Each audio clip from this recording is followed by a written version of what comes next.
संगमेश्वर महादेव मंदिर इंजनगाव दुरून महादेव मंदिराला दर्शन करायला येतात। नांदेडपासून किमी अंतरावर इंजनगाव महादेव मंदिर आहे। MK news Vasmat. गावाचं नाव काय आहे? किती वर्ष जुनं मंदिर आहे? आम्ही इंजनगाव तालुका वसमत जिल्हा हिंगोली या ठिकाणचे रहिवासी आहे आणि हे आमचं महादेवाचं मंदिर आहे।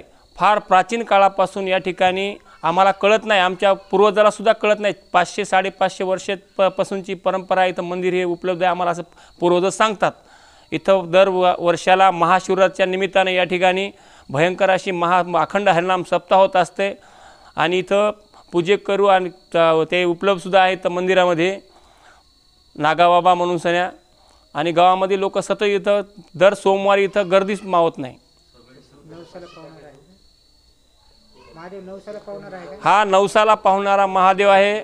इथं दरवर्षी या महादेवाच्या निमित्तानं गाड्या ओढणीचा कार्यक्रम असते। आंबल्या बार्शीला ज्याला नवसाला जे माणसं नवस करतात ते 5 गाड्या ओढतात आणि त्याच्यामध्ये लहान लहान मुलं बाळं बसून सण्या गाड्या ओढणीचा कार्यक्रम या ठिकाणी राहते आणि हा नवसाला पावणारा महादेव आहे।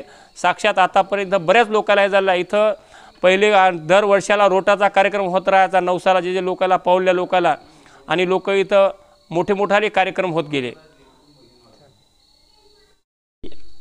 अर्जुन मुंजाजी अडकिने, राहणार इंजनगाव, तालुका वसमत, जिल्हा हिंगोली। हे आमच्या गावातील सर्व प्रसिद्ध आणि पुरातन मंदिर आहे महादेव मंदिर। या ठिकाणी दर सोमवारी सर्व भक्तजन येतात।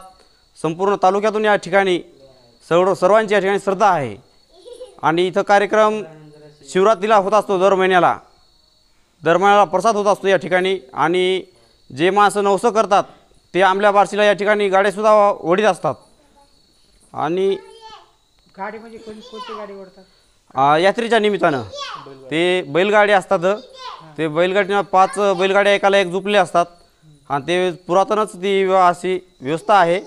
ते प्रथा आहे, ती प्रथाचा परंपरा चालू आहे आणि महाशिवरात्र असते। महाशिवरात्रीला आमच्या गावामध्ये या ठिकाणी सप्ताहसुद्धा अखंड हरिनाम सप्ताह 7 दिवस चालू असतो। त्या निमित्ताने सुद्धा भाविक भक्त या ठिकाणी बरेच दर्शनासाठी येत असतात आणि दर्शनाला पावणारा नवसाला पावणारा हा महादेव म्हणून पुरातन महादेव म्हणून संगमेश्वर महादेव मंदिर हे प्रसिद्ध आहे।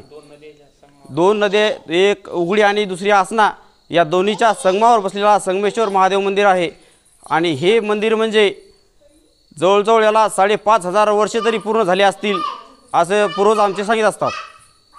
शासनाकडून काही नाही, शासनाकडून आम्हाला कोणतेही आतापर्यंत कोणताही निधी भेटलेला नाही। इथं रस्त्याची व्यवस्था नाही आणि नदी आहे, नदीहून येण्यासुद्धा तेवढी व्यवस्था नाही। फार कठीण रस्ता आहे। त्या कठीण रस्त्यातून सुद्धा कमरेइतक्या बोंबेइतक्या पाण्यातून सुद्धा भक्त या ठिकाणी श्रद्धा असल्यामुळे इथं दर्शनाला येत असतात।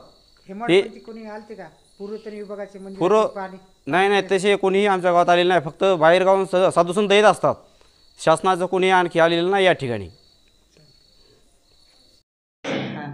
पहिले लोक पूर्वज सांगतात की या गायमुखावर सुद्धा इथं पाणी पडत गेलं आणि आता सुद्धा या दोन्ही नद्याचं जर पूर आल्याच्या नंतर हे पूर्ण मंदिर आता पाणी येत असते, याच्यामध्ये संपूर्ण मंदिर हे भरत असते। नंतर मग आम्ही मोटरच्या सहाय्याने ते पाणी बाहेर काढत असतो।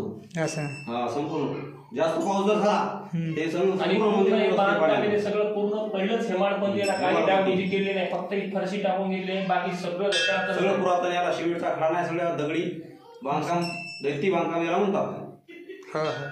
हेमाडपंथी मंदिर आहे। हेमाडपंथी मंदिर आहे।